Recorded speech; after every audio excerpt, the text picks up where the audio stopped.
o que é a hipertrofia muscular e como conseguimos. Bom, primeiramente, para conseguir hipertrofia, você precisa estimular o músculo. Como? Um exercício muscular de peso, fazendo com que esse músculo venha sentir um estresse, fazer a gente chama de pequenas lesões nas microfibrilas, que durante a noite, o sono, ela é reparada e acontece esse aumento. Então você tem dois tipos de hipertrofia. Quando você quer aumentar o tamanho da fibra e quando você quer aumentar a quantidade de fibras. São dois tipos de trabalho de hipertrofia. Isso vai ser direcionado de acordo com o exercício que você faz. Mas os dois vão estressar o músculo. Ele precisa ser submetido a um estresse, as microlesões. Por isso que a pessoa fala, se não tiver dor, não vale. Isso é mito. Não precisa necessariamente ter dor para que o músculo cresça. O que acontece é que muitas vezes as pessoas não acabam fazendo um planejamento adequado para que isso ocorra. O que seria um planejamento? Fazer um teste de força máxima para saber qual é a força máxima que a pessoa tem e aumentando percentualmente as semanas a quantidade de peso. Vai obedecer uma regra que a gente fala de uma pirâmide, vai subindo cada semana e na quarta semana diminui o peso, justamente para o músculo relaxar. Só que isso tem um ponto negativo. Vai a Camila lá me procurar para fazer hipertrofia. Está sedentária. Eu vou te fazer um teste de carga máxima. O que vai acontecer? No outro dia você não vai andar de tanta dor muscular que você vai ter. Porque eu vou submeter você a uma grande quantidade de repetições para saber qual é o seu limite. Então isso é um ponto negativo. Então a maioria de nós, educadores físicos, nós fazemos isso. Então nós vamos mesmo a olhômetro para tentar achar um coeficiente para partir dali ir aumentando essa sobrecarga. Mas a hipertrofia é benéfica, isso vai depender aí de alguns treinamentos, de outras coisas que nós vamos falar aqui, que as pessoas vão entender bem como é, Camila. Certo, professor. Então a hipertrofia muscular é alcançado na musculação? Como que seria este treino, vamos dizer assim? Olha, peso, tem que fazer o peso. A gente pode trabalhar para aumentar essa resistência do músculo com uma carga não tão pesada, mas a gente vai até o limite. 15, 20 repetições, com peso não tão pesado. Cheguei num estresse. Ou eu posso fazer um treino muito mais pesado com poucas repetições. Ou seja, se eu quiser aumentar a quantidade de microfibrilas, eu tenho que fazer treinos com mais repetições, porque eu estou aumentando a quantidade de fibra para ficar mais resistente. Se eu quiser aumentar o tamanho das fibras, eu tenho que fazer o exercício que a gente chama de excêntrico. Alguém vai ajudar a gente a levantar esse peso e a gente vai só segurar esse peso até voltar ao final. Aí você está estimulando ele a aumentar a quantidade de fibra, porque eu não estou aguentando segurar, o músculo não aguenta, eu preciso de mais ajuda. Por isso que durante a noite, da forma que ele é reparado, ele fala, opa, ontem ele judiou bastante, eu não estou conseguindo segurar o peso que ele me coloca. O cérebro, eu preciso que aumente a quantidade de músculo aí, porque eu não estou conseguindo aguentar o que ele está me proporcionando. Então o treinamento de hipertrofia é justamente isso. Você estimula o músculo a uma determinada tensão e durante o sono a sua maquininha vê que não está dando conta, vai lá, vamos fazer mais músculo, vamos aumentar o músculo. E dessa forma você vai ganhando esse tônus muscular. Ô professor, então, para aumentar os músculos, é só fazer a musculação e pronto? Não é só fazer a musculação. Isso tem outras variantes, como idade, sexo, alimentação, né? Tipo de trabalho muscular. Isso vai variar bastante. Isso são alguns fatores.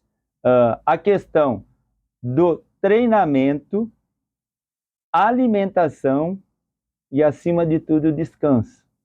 Dependendo do tipo de trabalho que você faz, você precisa de 24 a 72 horas de descanso para aquele grupo muscular. Não é simplesmente eu ir todo dia na academia, todo dia, trabalho tudo, eu vou ficar forte. Não, esse músculo precisa descansar. Sim. A Camila precisa descansar à noite para voltar amanhã revigorada para fazer um novo jornal. Eu, todos nós, e o corpo também.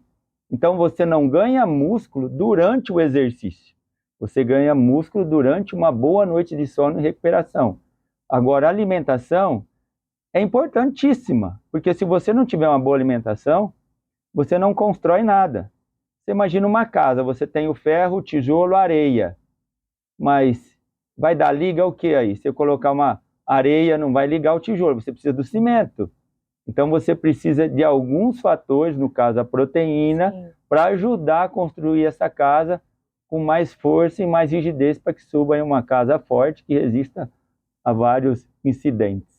Então, já que você tocou no assunto da proteína, professor, qual que é a quantidade necessária de proteínas que precisamos para ter bons resultados? Olha, o corpo necessita em torno de 1,2 a 2 gramas de proteína por quilo de peso corporal por dia. Isso vai depender um pouco do tipo de trabalho que a pessoa faz. Ah, mas então eu vou ter que tomar proteína 2 gramas por quilo de peso que eu tenho por dia de whey protein, que é um produto comercial. Não. Durante a nossa alimentação, nós comemos carne vermelha, nós comemos ovos, nós comemos peixe que tem proteína. Nós precisamos saber mensurar a quantidade de proteína que a gente já está ingerindo aí e aí, subsequente, acrescentar uma proteína extra que venha somatizar esses 2 gramas, no caso, para ficar mais fácil para cálculo, para ter a quantidade ideal para a gente poder crescer. Então, por exemplo, se a pessoa tem 70 quilos, ela precisa 2 gramas por quilo de peso, 140 gramas de proteína por dia.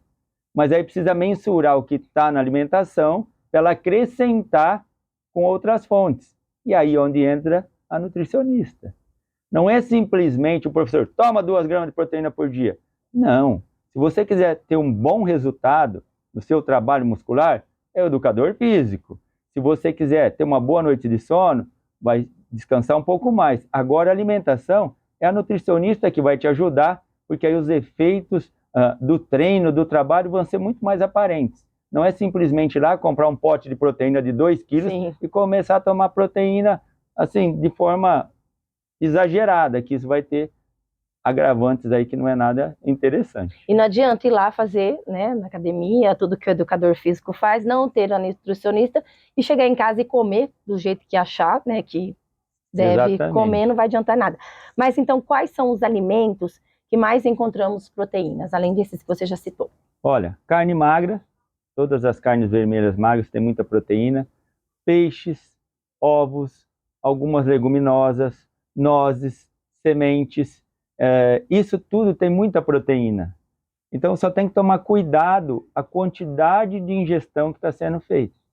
E só voltando um pouquinho que nós falamos de treinamento, o sucesso só vem na frente do trabalho no dicionário, porque o S é antes do T. Então tudo a gente tem que ter trabalho árduo, não só no exercício, na alimentação, mas nós precisamos ter um trabalho bem elaborado, bem equilibrado, para que isso ocorra de uma forma gratificante para o corpo. Não ir lá treinar não é fácil. Não Muita gente acha que na academia eu quero fazer hipertrofia. Não é nada fácil. Pegar pesado é difícil.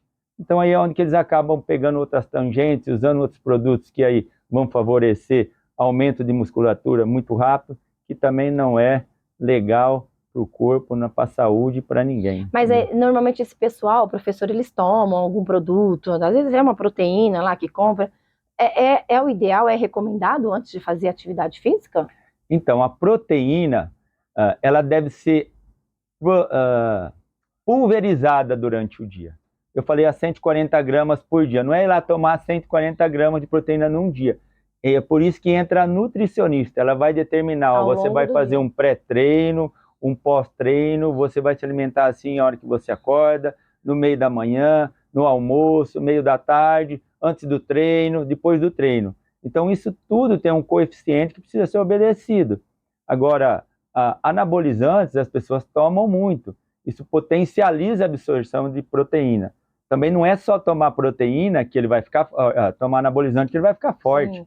Precisa ter o estímulo muscular. Coma a proteína. Ah, eu vou tomar a proteína, eu vou ficar forte. Não é ficar forte com a proteína, é estimular esse músculo e ter o cimentinho ali para construir essa parede que você está estimulando com o exercício físico. E professor, para a gente finalizar então, já que nós estávamos falando, né, o senhor estava falando sobre as proteínas, o excesso faz mal? Muito mal. Como tudo na vida, né? Até excesso de amor faz mal, né? Então, excesso de proteína faz mal sim. Primeiro, rim. Você sobrecarrega o trabalho do rim. Então você vai ter que beber muito mais água. Automaticamente bebendo mais água por conta de aliviar um pouco o trabalho do rim, você acaba urinando mais. Perde sais minerais, magnésio, potássio, pode dar cãibras. Você vai ter alguns tipos de desconforto intestinais, constipação, que você fica com o intestino preso, ou alguns tipos de diarreia. Pessoas que comem muita proteína animal acabam desencadeando problemas cardíacos, colesterol e etc. E entre outros problemas, que aí a gente pode fazer uma lista imensa. Sim. Então tudo é equilibrado. Por isso que entra a nutricionista de uma forma muito interessante para quem quer alcançar esse objetivo de hipertrofia. E detalhe, não é simplesmente ir lá e fazer um pouquinho, uma horinha, viu, Camila? Treino para hipertrofia é desgastante, é cansativo, isso varia muito de sexo e idade.